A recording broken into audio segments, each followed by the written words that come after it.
Episode number 30, it's called Jerusalem. It's number 30 of the 52 that I've tried to explain in the book The Signs of the Times, looking at history and of our days that we're living in and looking at the future from a biblical perspective. Now we see the miracle of the return of the Jewish people back to the Promised Land. Already for over 100 years. 1948, the State of Israel was established. 1967, the city of Jerusalem was reunited. Jerusalem has never been a divided city. In the over 3,000 years of its existence, it was always one city. Except for these 19 years between 1948 and 1967. Immediately after Israel was declared a state, the Arab nations attacked, and they have attacked many times. It started immediately in 1948, they attacked in 1967, in 1973, in 1956, and so forth. There have always been these attempts by the Arab nations to kick the Jews out of this land. But God has given this land to Israel. Now, what about these Arab citizens that live, sometimes called Palestinians, sometimes called Arabs, these non-Jews living in the land of Israel? Well, immediately after the Declaration of Independence in 1948, the Jews said, there's room enough for all of us. You live here, we live here. We can work together, we can have peace, we can do business together. Wonderful. But the Arab nations said, get out, they told the Palestinians. We will march into this small piece of land called Israel. We will drive all the Jews into the Mediterranean Sea, problem solved, and you will have it all. But it didn't happen, because God was in control. And against all odds, you saw miracles happen. The Jews had nothing, hardly any weapons, and nobody was prepared to help them in the world. And yet somehow, God gave them victory after victory after victory after victory. Until finally, the Palestinians understood that by military wars, they would not get anything. So then they started a peace process. Land for peace, the principle was. And it looks like if you give us a piece of land here, a piece of land there, a piece of land there, then you will have peace. But the land for peace principle, I sometimes compare it with salami tactics. You know, the salami sausage. You cut slice by slice, and so you start by negotiating, getting this slice, and then that slice, and then that slice. But the end goal is the whole sausage. Is the whole of the land, is the whole of the city of Jerusalem, not just a part in the north or a part on the West Bank or a part of Gaza Strip or a part of Jerusalem. The whole thing must come back, because there is a deep-rooted spiritual conflict going on. The conflict in the Middle East is not between Jews and Arabs or Jews and Palestinians. The Jews have as their forefather Isaac, son of Abraham.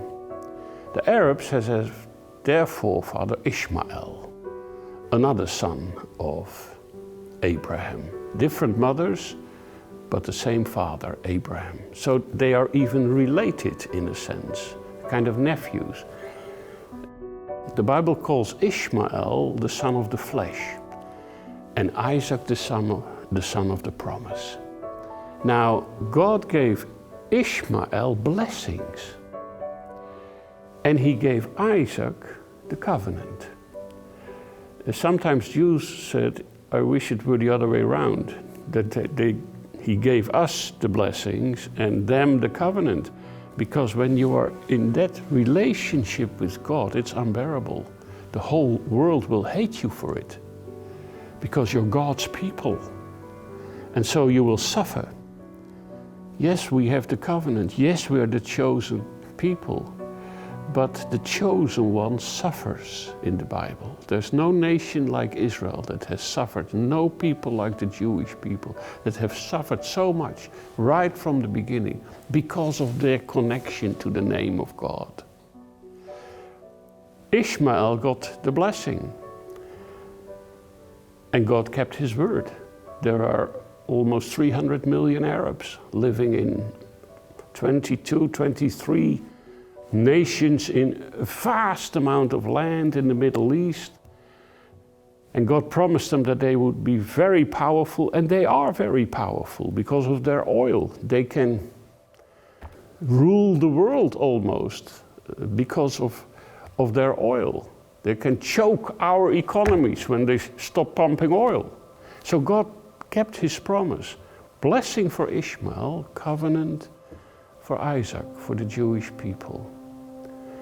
And so it's not a problem that you're a Jew or an Arab. That's not the basis of the conflict. The basis of the conflict is that the descendants of Ishmael, the Arab people, have fallen into the hands of another God. And the God is named Allah.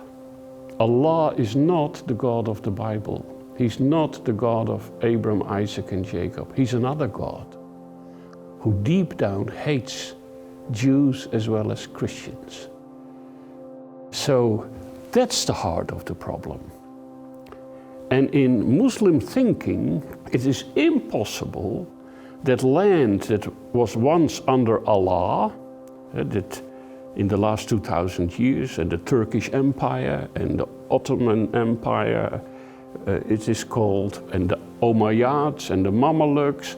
So this piece of land was under Allah for over 1,000 years.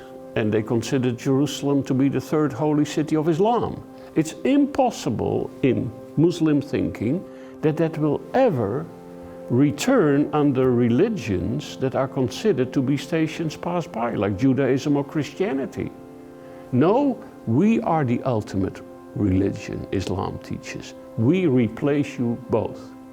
Islam is the ultimate replacement theology. And so this is a deeply religious conflict.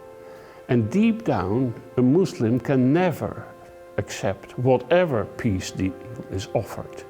Because Muhammad promised that one day the whole world would be under Allah, let alone this small piece of land, Israel, that has been under Allah for over 1,000 years. It must come back.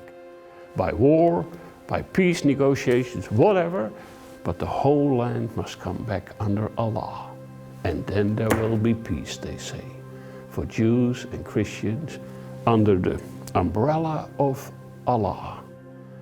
And so then you start realizing this is not a political conflict or an economic conflict. This is a spiritual conflict between the God of Israel, who's also the Father of our Lord Jesus Christ, and all the other gods of the world.